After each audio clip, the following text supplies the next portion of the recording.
Welcome to another Maintenance Monday with me, James, and my Alfa Romeo 1. Who cares? Microwave. This week I'm going to show you how to change the brake fluid on your vehicle. There comes a time in everybody's life where it's time to flush out the old and fill up with the new, a detox, if you will.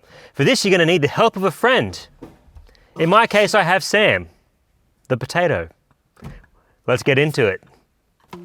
First step is to open your bonnet and locate your brake fluid reservoir. If you're unsure, it's usually mounted to the booster, big round thing. If you care about your car, use guard covers, as brake fluid is basically paint stripper. If you don't care about your car, don't use them, it's up to you. If you're like me and you have a fluid extractor, use this to remove the old fluid from the reservoir and top it up with new fluid. If you don't have one of these, you'll have to flush it out using the pedal. The next thing you're going to want to do is place your Sam Young or the closest alternative you have in the driver's seat. One more. Wave at the same time. Shut up! With a new bottle of fluid, they quite often have these films over the top. It's much easier if you pierce two holes like this and pour from one. The top one allows the air to escape and gives you a nice, easy to aim pour. You don't want to get brake fluid on paint. If you do, what you want to do is place water on it immediately. Don't wipe it around, water. The next thing you're going to want to do is get your Sam Young in the car so you can start the bleeding process. We're going to start from the furthest corner of the car from the reservoir and then work our way closer. In this case, we're going to start at the driver's side rear.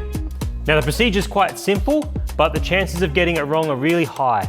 You want to be able to use clear instructions with the person you're working with, so open a door if you have to so they can hear you better, and don't have music playing. First you're going to get them to pump the brake pedal up to build pressure. They should have a nice firm pedal. Sam, pump it up.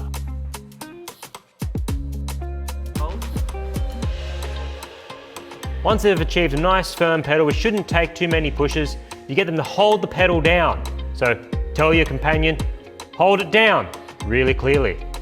Next you're going to open the brake bleed nipple, making sure that you have a line on it that is both clear so you can see the fluid coming out and has a nice fit on the nipple.